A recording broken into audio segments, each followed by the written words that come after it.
Bonjour à tous, bienvenue sur la chaîne Hélios Guidance. Je vous propose aujourd'hui le tirage général des taureaux pour le mois de juin 2020. Pour ce faire, je vais utiliser les arcades majeures du tarot de Marseille pour tirer une tendance du mois. Et ensuite, je vais utiliser ces deux jeux de tarot, le tarot de la bienveillance de Colette Baron-Reid et le Spirit Song Tarot de Paulina Cassidy. Donc comme d'habitude, je vais faire mon tirage en deux lignes de tarot distinctes, mais que je vais faire simultanément pour ce mois-ci. Allez, on y va. Hop. Les taureaux pour le mois de juin 2020.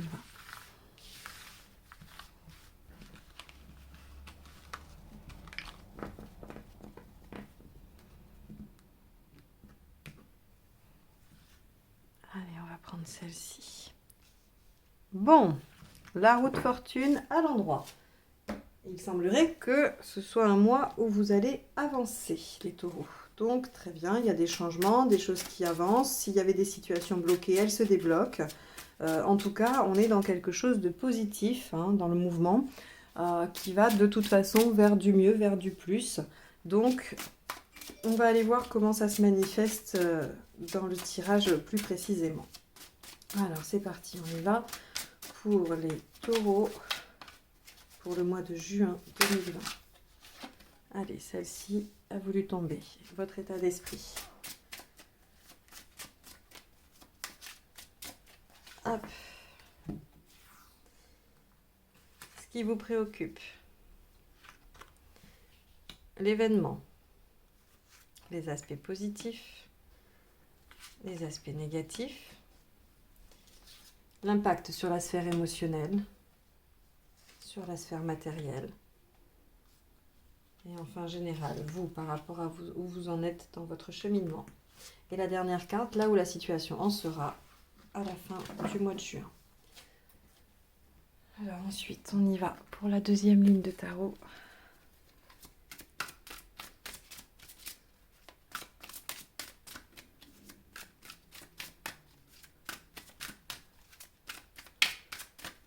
Allez, les taureaux, pour le mois de juin 2020, c'est parti. Hop. Donc ces cartes-là sont juste un complément des premières. Je ne redis pas leur signification, enfin en tout cas leur positionnement.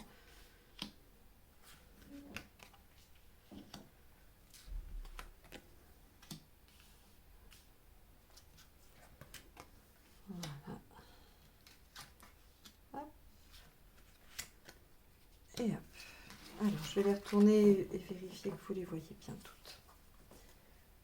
Hop là.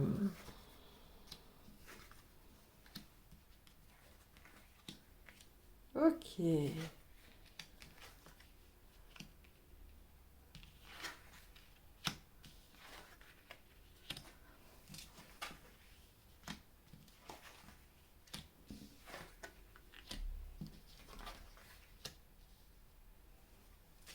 Donc on va être encore sur de l'émotionnel, hein, d'accord? Je dis encore parce que les béliers étaient déjà vachement dans le sentiment ou dans l'émotion.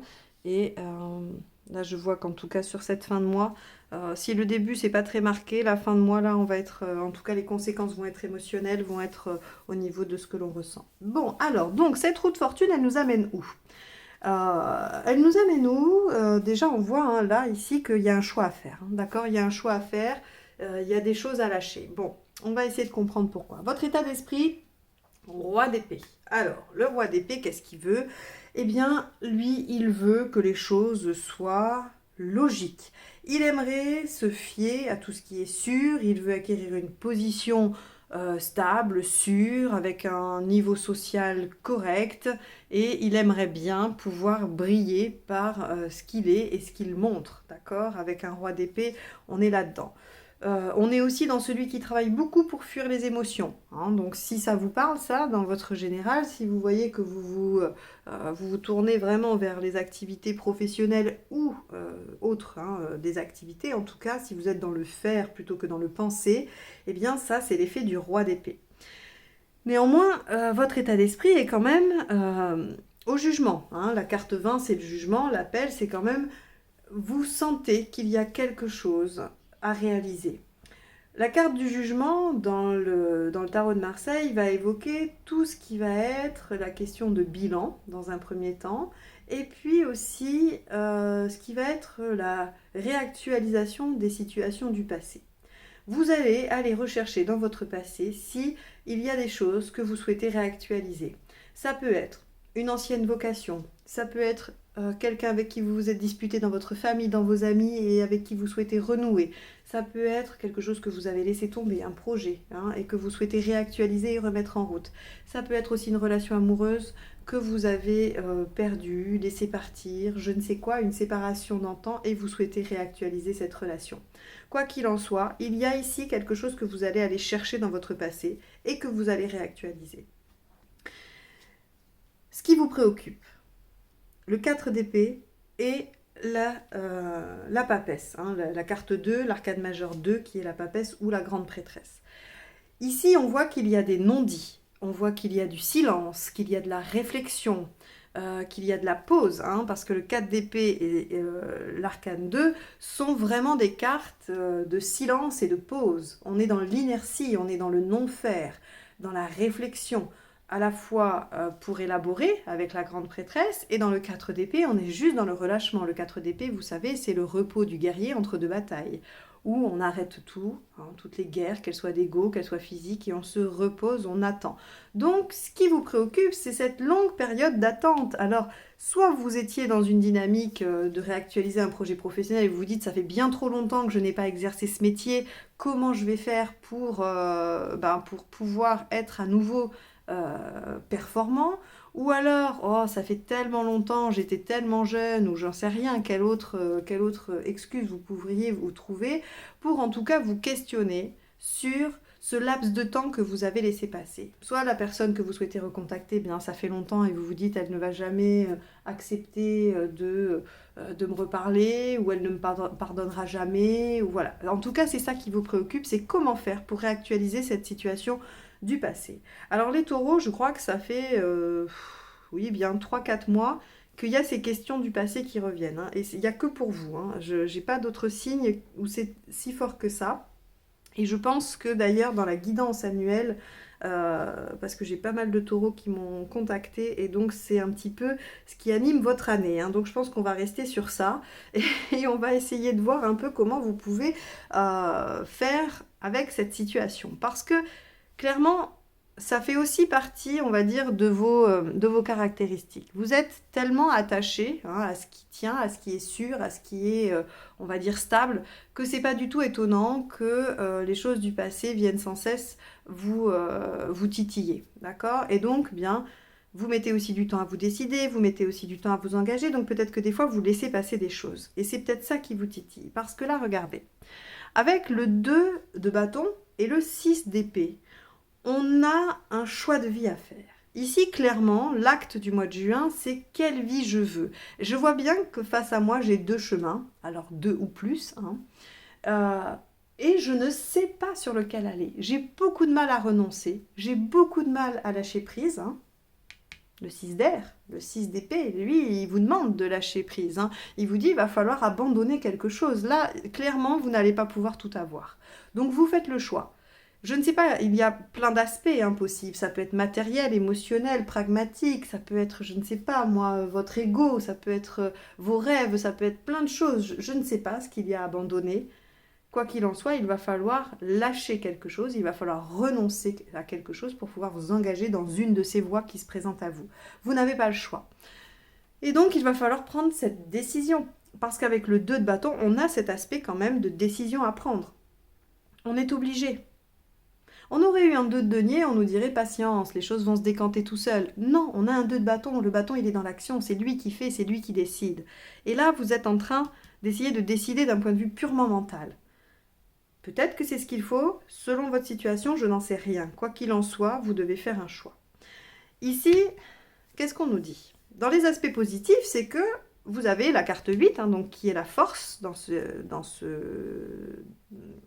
tarot, qui est un rider, puisque la carte 8 est la justice dans le tarot de Marseille, mais dans le rider, c'est la force. Et donc la force nous dit que de toute façon, vous avez absolument tout ce qu'il faut pour vous diriger dans une de ces voies-là.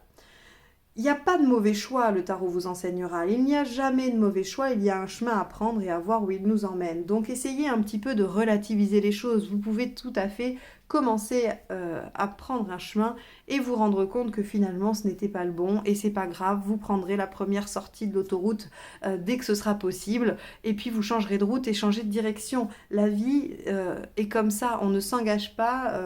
Pour vous c'est important de vous engager et de tenir vos engagements et je l'entends. Les taureaux, vous êtes vraiment le signe, celui qui s'engage le plus profondément, le plus sérieusement. Néanmoins, rien ne vous oblige à être tout le temps dans la vérité. Vous avez le droit de vous tromper, vous avez le droit de réajuster. De même que vous aurez le droit de sortir de l'autoroute pour prendre une autre direction, de même vous avez le droit de revenir en arrière et de vous dire j'ai eu tort, je me suis trompé, peut-être que j'aurais dû faire ce choix-là à ce moment-là, il n'est pas trop tard. Donc essayez d'être plus tranquille avec vous, d'être plus indulgent avec vous aussi, hein, et de ne pas vous mettre tout le temps en position de roi d'épée, là où les choses doivent être absolument carrées, sérieuses et non négociables. Il peut y avoir des négociations. Par contre, là où il n'en aura pas, c'est qu'il y a des choses à lâcher. Vous n'aurez pas tout. Vous ne pourrez pas tout avoir, c'est impossible, il faudra lâcher. Donc, effectivement, vous en avez la force. Vous en avez la force, vous en avez tout à fait les capacités. Et avec un roi de feu, on dit, le roi de bâton, donc, nous dit, vous avez ce qu'il faut pour imposer votre choix, imposer vos idées. Peut-être qu'il y a des gens à convaincre, peut-être qu'il y a des dossiers à remettre, il y a peut-être des choses à défendre face à quelqu'un, je ne sais pas, quelle que soit votre situation, vous pouvez tout à fait défendre ça. Vous en avez les compétences, vous en avez le charisme, vous en avez toutes les qualités et toutes les forces. Aspect négatif, 5 de coupe. Encore une fois, le 5 de coupe est très lié avec le 6 d'épée, hein, parce qu'ici on va être dans l'émotionnel, ici on va être dans le mental, mais la question est un peu la même. Est-ce que je vais avoir le courage de quitter? Est-ce que je vais avoir le courage de laisser derrière moi ce que je dois laisser derrière moi? Donc là, il faut choisir, lâcher prise sur certaines choses, renoncer. Est-ce que je vais avoir le courage de le faire? Vous manquez de courage, vous n'avez pas envie de laisser derrière vous, vous êtes accroché à quelque chose, une chimère peut-être, un rêve, je n'en sais rien, une situation qui vous paraît bonne, je ne sais pas à quoi vous êtes accroché, mais en tout cas, vous avez beaucoup de mal à la lâcher. Et regardez, on vous remet ici le roi d'épée en aspect négatif, c'est-à-dire que autant vous servir de ses qualités, c'est une bonne chose, autant aller trop dans cet aspect froid, tranchant, qui n'a pas... qui n'est pas indulgent, qui n'est pas souple, qui ne s'autorise pas l'émotionnel, c'est pas bon ça, parce que une décision prise froidement, finalement, est-ce qu'elle est satisfaisante? Je ne sais pas. Surtout qu'ici, regardez, on a une ouverture émotionnelle assez grande, et donc j'ai l'impression qu'ici, on n'a pas très envie de l'écouter. On n'a pas très envie d'écouter l'émotionnel ici, en tout cas, le seul moment où il apparaît, c'est quand même en négatif avec le 5 de coupe pour se demander si on va avoir le courage de faire les choses. Alors, quand même, ici, au niveau émotionnel, l'impact, ce que ça va avoir comme impact sur l'émotionnel, le 10 d'eau, on est encore... c'est la mineure de celle-ci, j'ai envie de vous dire, c'est de la réconciliation, on va retrouver une harmonie avec quelqu'un, avec quelque chose, avec soit un projet du passé, ou en tout cas il y a quelque chose qui va jaillir au niveau émotionnel, de bon, d'agréable, qui nous fait du bien, où on se sent accompli, où on se sent abouti. Le 10 d'eau, c'est quand même vraiment l'accomplissement émotionnel par excellence. Et avec le 5 ici, donc qui représente le pape dans les arcades majeures, on a cette notion de soutien, d'aide, aussi de spiritualité. On va peut-être commencer à se questionner sur des liens, sur des choses, des synchronicités. Est-ce qu'on vous a pas ramené cette situation de façon un peu étrange? Est-ce que vous n'avez pas eu des signes? Est-ce que on vous a pas mis quelqu'un qui vous a rappelé cette situation et puis du coup qui vous amène ce questionnement? Vous allez vous poser la question quand même de savoir si les choses, si le hasard existe vraiment, ou si les choses sont un peu orchestrées par quelqu'un d'autre, par un univers, un dieu, un au-delà, quelque chose. En tout cas, vous lui donnez le nom que vous voulez, peu m'importe, mais vous allez sentir quelque chose d'une force supérieure qui va quand même vous pousser vers l'épanouissement, vers quelque chose qui en tout cas vient vous aider à contacter votre émotionnel, chose que vous avez du mal à faire. Et puis, avec le 5, on a aussi cette notion d'élévation. hein. On a cette notion de progression et de... voilà, on a acquis, hein, on a acquis des choses, on a acquis des connaissances et donc on s'élève. Donc est-ce que ça sera cette progression parce que vous allez réussir à lâcher prise et à lâcher des choses, que vous allez vous élever d'un niveau spirituel ou autre, peu importe, j'ai envie de vous dire, quel que soit le type d'élévation que vous allez connaître, en tout cas, elle vous amène vers un aboutissement et quelque chose de plus sain. D'un point de vue matériel, on a la justice et on a le 8 de bâton.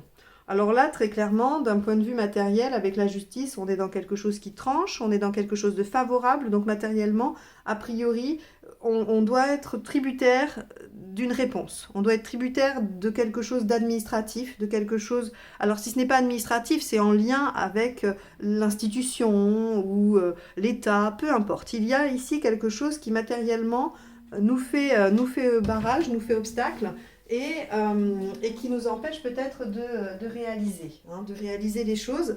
Mais avec un 8 de feu, il faut être patient parce que les choses vont changer assez vite et assez radicalement, d'accord? Donc on est confiant, on se dit qu'il y a peut-être des petits blocages sur le début du mois de juin, mais les choses, techniquement, d'un point de vue purement pragmatique, se débloquent assez vite avant la fin du mois de juin.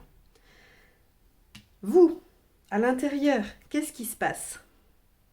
C'est assez intéressant parce que regardez, ici j'ai un 2 de bâton, ici j'ai un 2 de bâton. Et j'ai l'ermite. L'ermite, il nous indique quoi? Il nous dit simplement que vous allez atteindre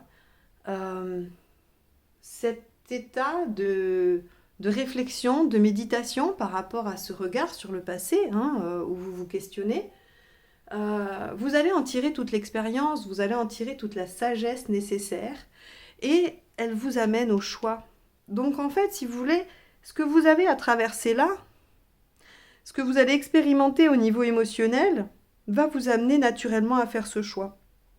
Et ça, c'est très positif parce que j'ai l'impression qu'il y a presque quelque chose que vous allez subir avec le flot des choses qui vont vous arriver et que naturellement, on va vous amener face à ce choix parce que la réflexion que vous allez avoir mise en place, eh bien, elle va vous y amener. Elle va vous amener à ce choix qui va se retrouver finalement évident. Parce que regardez ici, qu'est-ce que j'ai? J'ai une sortie de tirage qui est très jolie, puisque le page de coupe et le 7 de coupe nous disent tout simplement que vous allez suivre votre cœur, que vous allez suivre vos émotions, que vous allez écouter vos intuitions, que vous allez suivre votre envie, quel que soit le mot, quel que soit le domaine, si c'est parce que vous réactivez une vieille passion de votre jeunesse, si c'est parce que vous avez envie de faire un métier dont vous rêviez bien avant, eh bien, ou si c'est une relation vers laquelle vous souhaitez retourner, eh bien, vous allez enfin sortir de cet état d'esprit, qui est le roi d'épée, pour vous diriger vers quelque chose du page de coupe. Alors évidemment, on n'est pas dans un roi là, on n'est pas dans le fait d'écouter son cœur pleinement et de suivre, on n'est que sur le page. Donc si vous voulez, on prend la décision d'aller dans cette direction-là, mais on n'est pas encore tout à fait aguerri. Donc on a des doutes, donc on n'est pas sûr, donc on peut faire des allers-retours. Quoi qu'il en soit, vous êtes sur le chemin de suivre votre cœur, vos envies, vos émotions. Et avec ce 7 d'eau, eh bien, vous allez commencer à voir qu'il y a vraiment des opportunités, que les choses s'éclairent, que vous avez des options pour suivre ça, que finalement, ce qui bloquait ici, ce qui se semblait contrarier un peu vos plans, ou en tout cas... peut-être que vous vous serviez de ça comme excuse, bah oui mais je peux pas faire ci, je peux pas faire ça parce que j'ai pas la réponse d'eux, parce que ça bloque, parce qu'en ce moment on peut pas faire plus de 100 bornes, parce que je ne sais pas, tout un tas de raisons que vous pouvez trouver, eh bien elle se lève à la fin du mois de juin, elle se libère et donc vous voyez tous les possibles. Et quand bien même ça serait pas juste des contingences matérielles, vous arrivez à voir tout ce qui est possible et toute la joie que vous pouvez obtenir avec cette situation et cette libération de votre mental et de l'émotionnel qui vont du coup s'équilibrer. Donc à la fin du mois de juin, on est dans quelque chose de beaucoup plus vivant, de beaucoup plus vécu émotionnellement. On sent qu'il y a quelque chose qui porte, puisque de toute façon on va vivre cette élévation spirituelle, cette compréhension que les choses ne sont pas là par hasard, que les choses ne viennent pas comme ça de n'importe où. Et donc on suit le flot, on est plus apaisé et on est plus à l'écoute.